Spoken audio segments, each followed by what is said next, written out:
Walmart Plus members save on meeting up with friends. Save on having them over for dinner with free delivery with no hidden fees or markups. That's groceries, plus napkins, plus that vegetable chopper to make things a bit easier. Plus, members save on gas to go meet them in their neck of the woods. Plus, when you're ready for the ultimate sign of friendship, start a show together with your included Paramount Plus subscription. Walmart Plus members save on this plus so much more. Start a 30-day free trial at walmartplus.com. Paramount Plus Essential Plan only. Separate registration required. See Walmart Plus terms and conditions. Hey, it's Mark Goodman. And I'm Alan Light. On today's podcast, Record Store Day founder Carrie Colliton is joining us to discuss the April 20th RSD special releases. Plus, we'll talk live with our audience, the Sound Up Pod Squad, and find out who still listens to vinyl. And some updates from the Beatles universe. Oh, good. Sound Up with Mark Goodman and Alan Light, the only music podcast that matters. Get it on Pandora, Spotify, Apple Podcasts, or wherever you get your podcasts. What's good, y'all? This is Breeze Brewing from the Mighty Juggernauts. And make sure you subscribe and download the podcast, Library Rap, the hip-hop interviews with Tim Einenkel. Hip-hop journalism on the highest level. Yeah, what's up? It's your boy Joel Ortiz, and I want everybody to make sure that they subscribe and download the podcast, Library Rap, the hip-hop interviews with Tim Einenkel. Yo, Tim, I hope all is well. You my guy. I know these interviews are not interviews, they're actually conversations, and I appreciate them all. Yawa. Hey, what's up, everybody? This is Ice-T. I want you to do something for me. Make sure you download and subscribe Library Rap, the hip-hop interviews with Tim Einenkel. It is fucking official. Alright? Stop playing. Download and subscribe. Library Rap, the hip-hop interviews with Tim Einenkel. It's cold. Today and tomorrow ain't gonna look alike. Message was present here today. Guess who here to stay? When every day you keeping score, but not here to play. Back to the draw, back to the wall from a long straw. Welcome you all after a long pause. After Jay Dilla, Elzhi, Cannabis, Pharomonch, Danny Brown, Black Thought, Slum Village are some of the artists my next guests have worked with. His latest album is Everybody Good, and he's Black Milk, and I want to welcome him to Library Rap, the hip-hop interviews with Tim Einenkel. Thank you so much for being here, man. Man, thanks for having me. Appreciate it. So, you're from Detroit, obviously, because that's what your bio says. And what are your, I grew up in New York City. What are your earlier moments and memories of hip hop culture and rap music while you were growing up? And kind of what was that one album or that one song that spoke to you that said like, hey, this is me. This is what I want to do. Man, that's interesting. You said that. I don't think I've ever thought about that. Earliest hip-hop moments in Detroit, man. I just remember probably just walking to school with one of my friends across the street. His name was Quan. We used to walk elementary school all the time together. And I just remember us like always like rapping whatever song was popular at the time. You know what I'm saying? And just trying to like nail the lyrics and like stuff like that. So like earliest moments of like hip-hop, I think those would be my earliest moments. But the moment that kind of got me into wanting to do this, man, I feel like, man, it had to been around like Wu-Tang Forever album, which was like maybe 98, 99, something like that. So yeah, that's around the time I started like getting interested in actually writing and rapping, you know what I'm saying, and seeing if I could do it myself. And then soon after that, that's when like the interest for making beats came along. Like I was rapping first, and then like the beat thing kind of kicked in like a couple years later, you know what I'm saying? Just being around like my older cousins and in the basement with them over their house every weekend, and they were like making music and rapping and had their little production gear and stuff like that. So that's kind of how I gravitated towards that. I was reading an interview. You kind of talked about when you got your first like acknowledgement from like from Jay Dilla and like Slum Village, and like those were those moments of really know. I imagine really knowing like I'm doing this correctly. I'm doing this right. But was Was there any moment after that where you kind of felt had to put more pressure on yourself to like create the perfect beat, or were you able to continue as is and didn't feel like you needed to change at all? Man, it's always a level of pressure, at least with me personally, just by being around people that are also, good at this music thing, you know what I'm saying, in production and specifically. So yeah, it's always a level of pressure. And then just like, looking up to your heroes, your musical heroes, and trying to recreate not what they did, but like just have that type of impact on people. So it's always a level of pressure to like, create something that people are going to enjoy on a certain level. So yeah, and that's kind of still with me to this day. Turn to the album, a new album, Everybody Good. It's your 8th studio album. What has regarding the creative process for you? What has kind of been what has stayed the same for you throughout all your music making progress and process? And then what has, for this album in particular, what has been the biggest difference creating this album?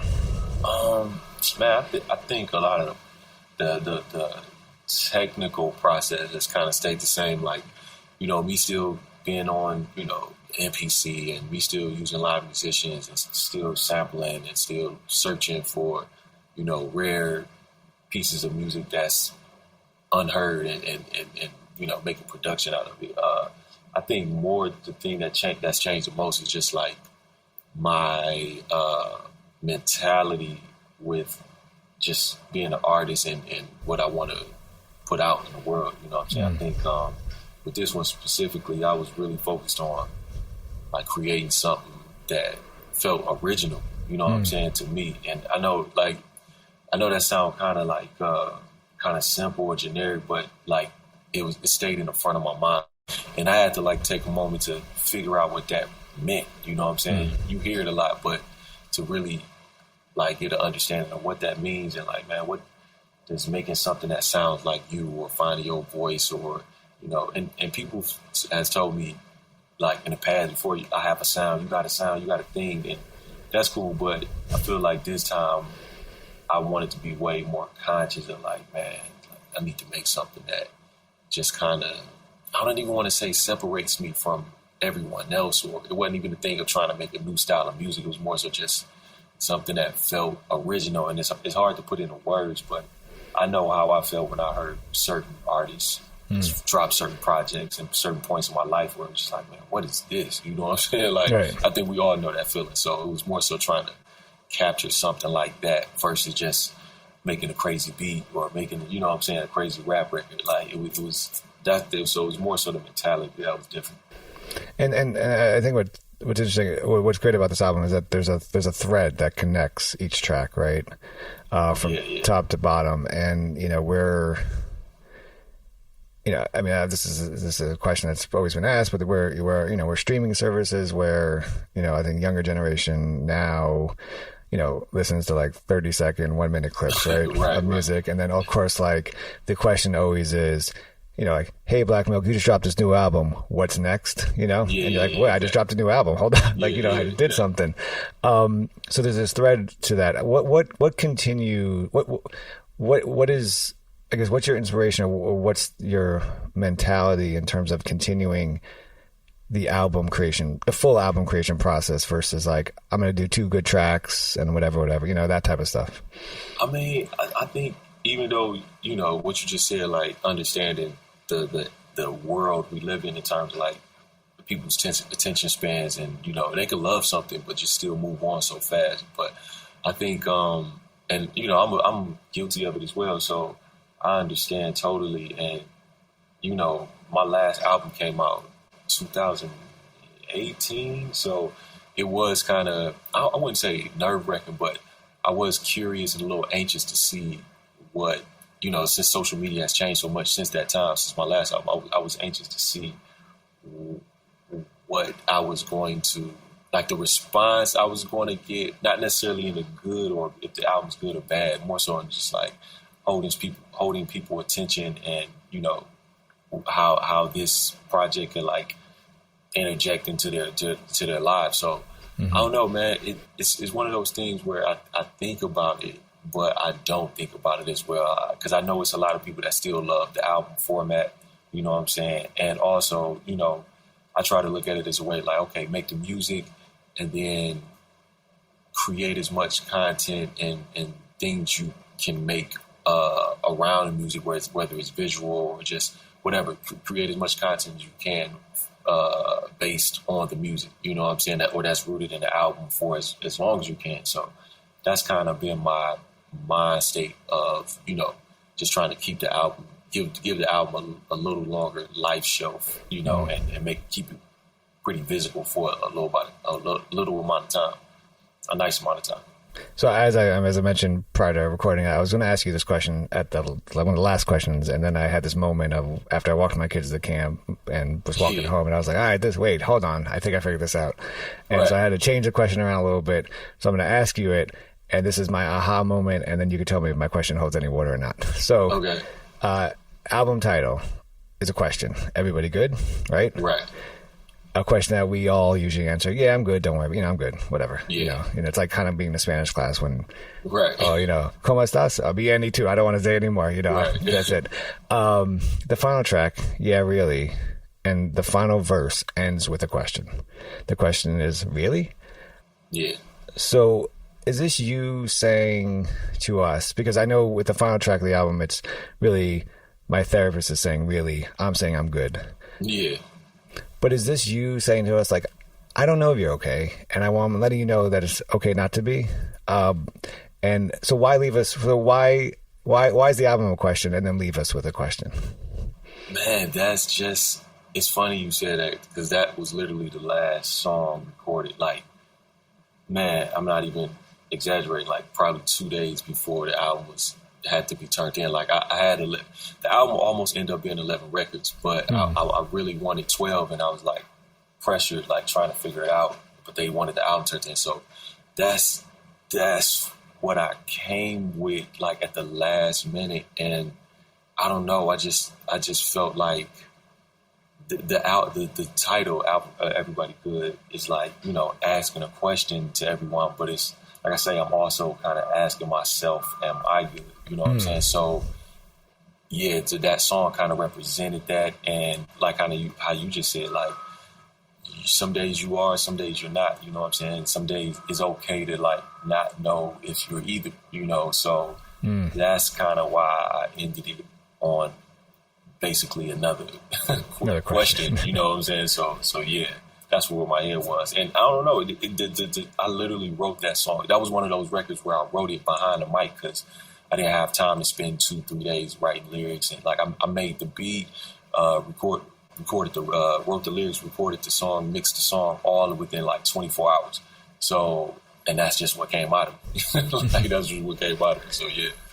To the last track's point, lyrically, if we go up a couple of records to the record Downs Got Up, you spit a few lyrics that I will hopefully say that represent not being told not to tell us your feelings, right? Like to and one lyric is was taught to never feel, trying to find out where it's real, and another lyric is also I was told to put on a war face by heroes in the hood that never wore capes.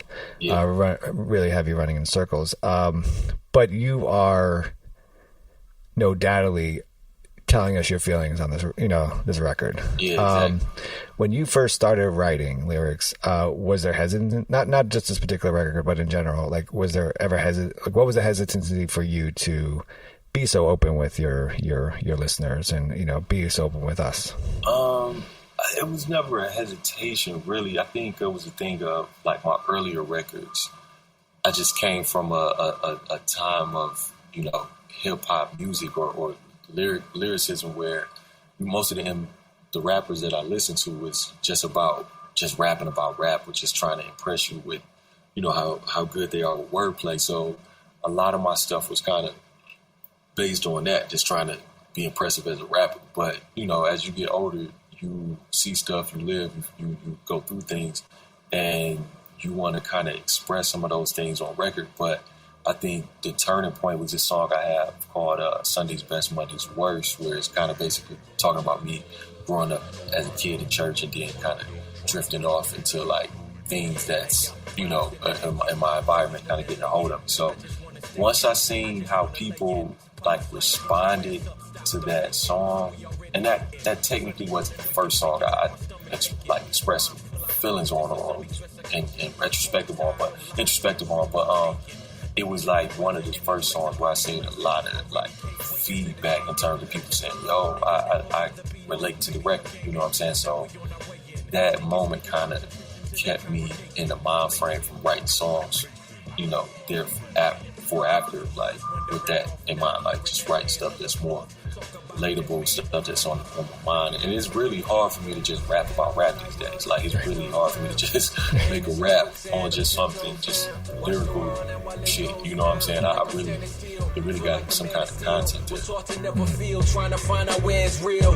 You can see me stand, been working hard, you can see these hands, still standing feeding fam, see these bands, money blown, still eating, money thrown, catch a run like I'm CD Lamb, stepped up, stepped on, they stop, I kept on, they tiptoed. The opening track of the record of the album is God Willing, and there's, I always said, like, there's always beauty with the use of no vocals and just a melody. Which you do this at the top of the track, and then you do this before the second verse, and you do it after the second verse, and then the last minute of the track is just melody. It's a how use of space. I mean, versus use of space without your lyrics. How do you decide on that, and then kind of what are the significance of? I mean, for example, I think it's a horn at the end of the track and the guitar at the end of the track. Yeah. Man, that's just the producer side of my brain, man. Like, it's just, I feel it. Like, I just feel it out. You know what I'm saying? When I'm making a track. And of course, as a producer, you know, even though I love rapping, you know, I also, you know, my passion is beat making. So it's like, that's the part I really want to impress or people to connect to, you know, even maybe more so than my lyrics sometimes. But, so yeah, that's when I'm just like, just doing my producer thing. You know what I'm saying? Showcasing my skills as a producer, because, and also it's a thing of like, I wish, you know, you don't hear a lot of songs where the track shines or where the track evolves into something, especially more so in hip hop. Like, so it's, you know, I feel like that's an easy way for me to, you know, give a person an experience with a record that they might not get most times with other records, because there's things going on in production, like ear candy here and there, and yeah, you know, breakdowns and all that type of stuff. What is the when you're the producer for your track, what is what's the creation process in terms of, are you writing lyrics first and then coming up with the beat? Are you writing simultaneously, you know, or is it the beat then the lyrics come after? Yeah, most of the time it's the beat first, the production first, and then the lyrics come after. I kind of let the production guide me. And even with this album, it was even more extreme, because I had the entire like album done on the instrumental side. You know what I'm saying? Then I start writing. Like, so I had all like maybe a good 9 to 10 tracks done, and then I maybe came with like 2 tracks later on, but I had like at least 85-90% of the album done before I started writing, just so I could get an idea of how to, you know, how the mood was going to be and how the music was going to flow together, you know. So when you're the producer of majority of the album, and I think that there's one track, No Wish, which is it's produced Sadiq, by Sadiq, and he's the solo producer. And there's other producers. You've a couple of tracks you've collaborated with producers on. When you have something like this album where there's a feel you're going for, and then you give a track to a producer, well, how does that work? Like, you know, what is the process then for you? Like, I mean, is there a meeting with like PowerPoint presentations happening, or is it what is the process usually for you? And then particularly for this track, what was the writing process for you, and how did you come together? That's funny you said that, because that goes to like actually the question. That's why that song and Yeah really are the last two songs, because those were literally the last two songs like I recorded. So the first 10 records that you hear before those two records are, like I say, those were the tracks that were put together and listened to before I started writing lyrics. So, but the Sadiq one came about just by me being in the studio with him, playing him the first 10 records, you know what I'm saying? And going to the studio, because we have a mutual friend, and was just like hanging out with him, and he started playing me music, and I had no intentions or no like idea that I was about to get a track from him that night that we were just hanging out, and definitely didn't think I was about to get him on the album for anything. But he played me some music, and he played one of those, like he was playing a lot of instrumentals, and he played that particular instrumental. And he specifically said that he heard somebody like rapping on it, and you know, if somebody, you know, rap around the wish that I like this, that I, the vocal phrase, and I was like, man, you know, I was like, I could mess with it if you want, like I could try, and I felt like he might have been insinuating it to me to try, but right.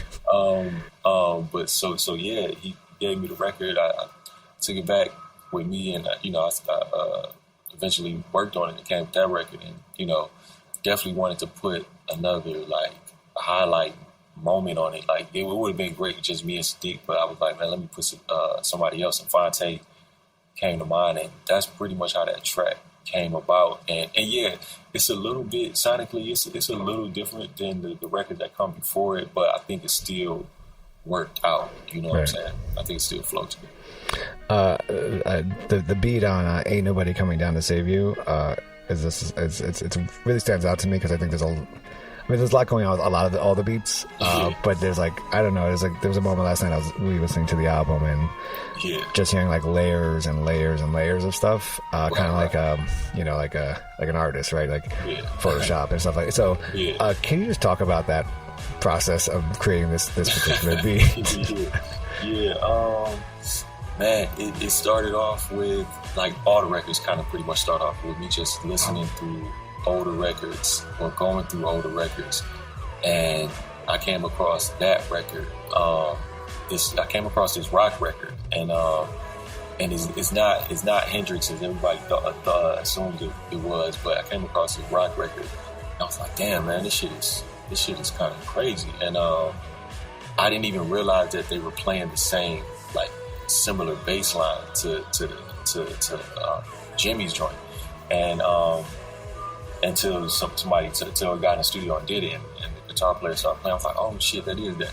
But so got into the studio with, you know, some of the musicians, and you know, that was one of the joints that we kind of replayed a little bit, but then we played exact, and you know, we added synth. Like the synths wasn't in the original, so that was something my keyboard player added, and he just took it to another level and kept adding other elements. But yeah, and you know, in terms of the song, I don't know, that was the phrase that came to mind. Ain't nobody coming down to save you. Just like that hook just came to my head, because I felt like the record, it felt like some 60s, 50s, like Beatles or Monkees type, you know what I'm saying? Like the Monkees or the Beatles or like even Parliament type thing. And yeah, that's how that record pretty much came about. And I was kind of mad, because I felt like that record really stood out amongst the other ones. And when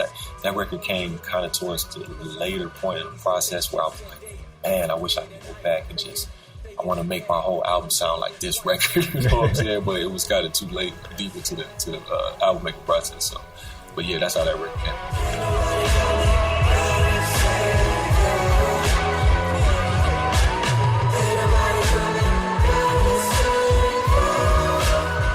It's all, I mean, when I was listening to it, just you know, try to you know, one part of my brain muting your vocals, right, and just trying to listen to just the instrumental part. I was also trying to, like, how do you rap off of this thing? Like, you know, like so how do you has there ever been a beat you've made for yourself that you're like, how do I rap over this thing? Not really, but this would have been one of the ones closest to one of those moments where, for this record, where it was like, all right, man, I love this record musically, but what the hell am I about to do to it? You know what I'm saying? And like lyrically, so, and like I say, the hook came first, so, but I told myself, I was like, man, but I'm not about to sing through this whole record. Like, so, like rapping wise, what is going to be my approach? So, you know, I just found the cadence first. Like I was just kind of humming the cadence, a pocket that I felt like was a right pocket to flow in, and then after I found the pocket, that's when I just added the words, you know, and it came together like that. So, we talked about like this hip hop is, you know, in general, hip hop is therapy, right? Or lyric writing is therapy, and you being more open with just being open as an artist, and you know, think about like Pharoah Monch is open with, you know, Joel Ortiz and many other artists have been more and more open with about what's mental health and what they're doing.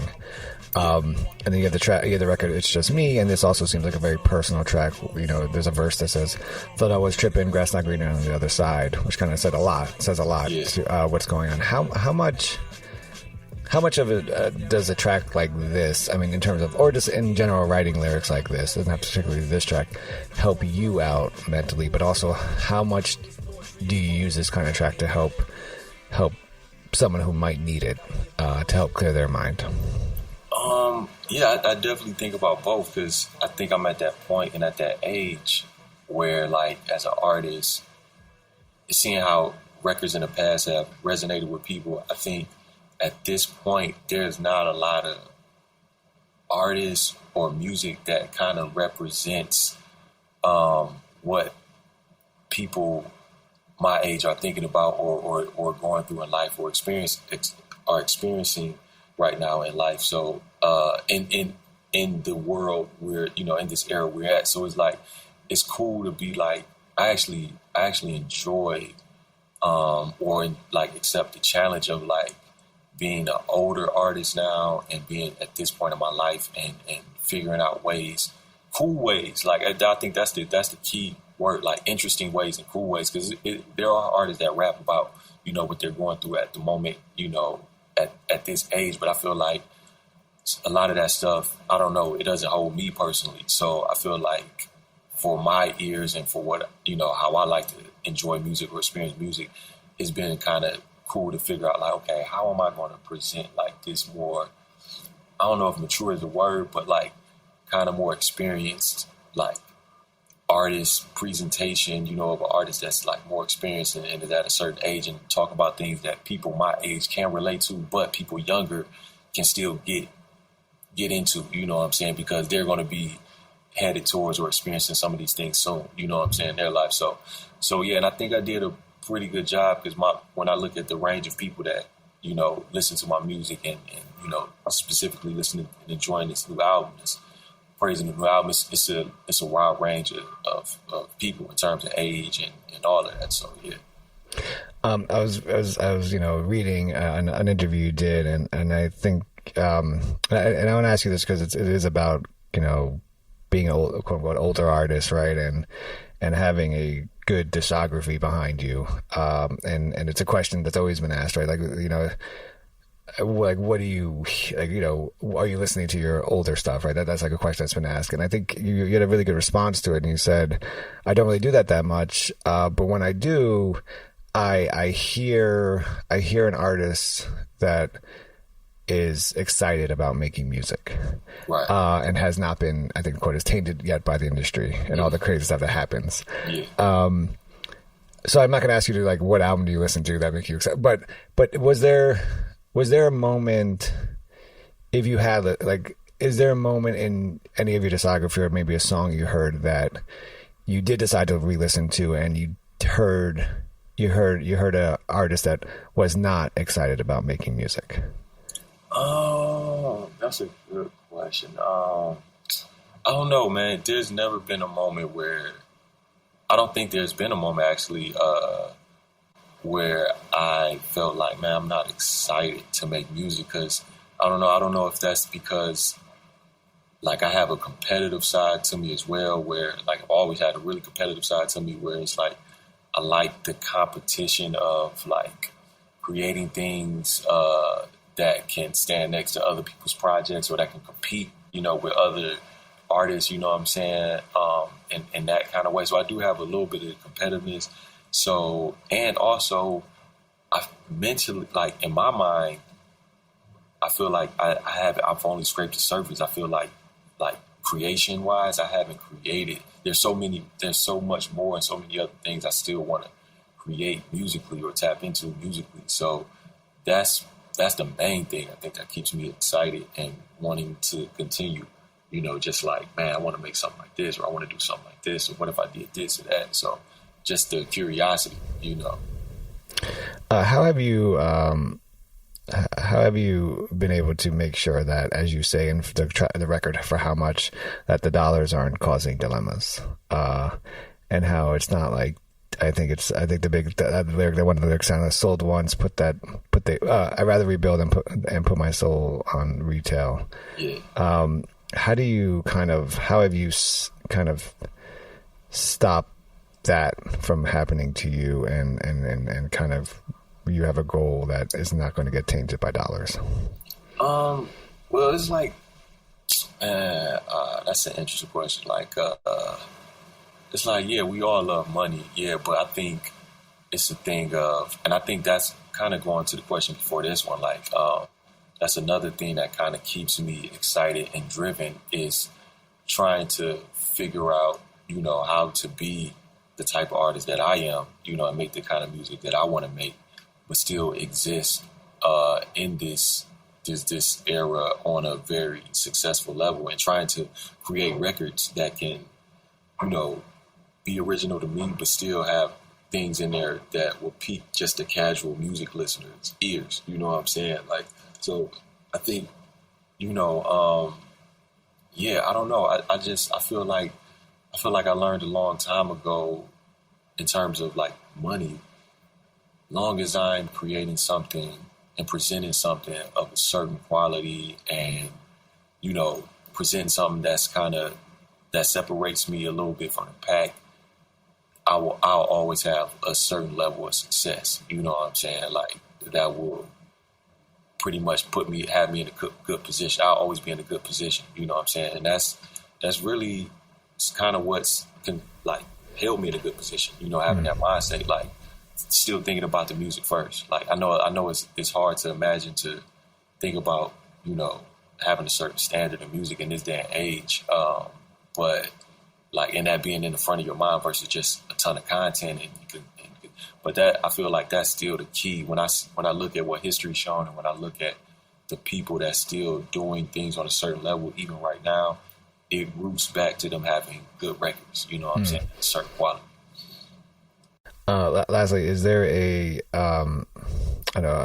two questions. Is there a kind of a lyric on this album that kind of best defines where you are as an artist and as a person today? And then is there a beat on this album that does the same thing?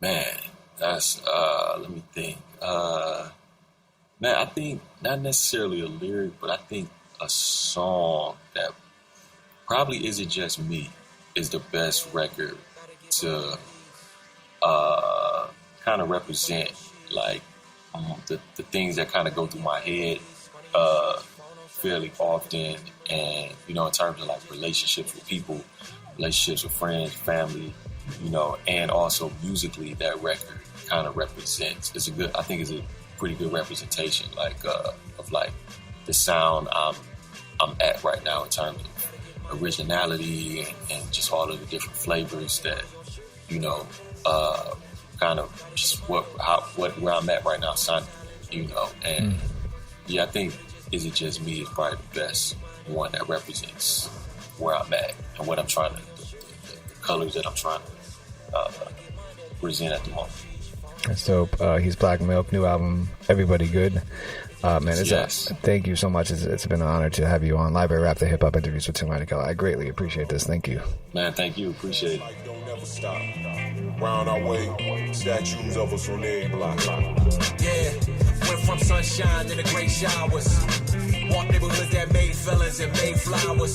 Some just in bloom, some rest in tomb, some on the way with the rest in womb. Some came up, others came up short like a dress in June. But then am I late night off that red eye? Better be up, yeah, better. Yeah, I'll be much better. I'm pouring and posing, and the form floating. That's poetry in motion. This poetry is poet. Gotta get mine at peace. Gotta get money on shit. Gotta get mine at peace. Money on sheesh. Phone on silent. Trying to get free too much. Hey, it's Mark Goodman. And I'm Alan Light. On today's podcast, Record Store Day founder Carrie Colliton is joining us to discuss the April 20th RSD special releases. Plus, we'll talk live with our audience, the Sound Up Pod Squad, and find out who still listens to vinyl. And some updates from the Beatles universe. Oh, good. Sound Up with Mark Goodman and Alan Light, the only music podcast that matters. Get it on Pandora, Spotify, Apple Podcasts, or wherever you get your podcasts.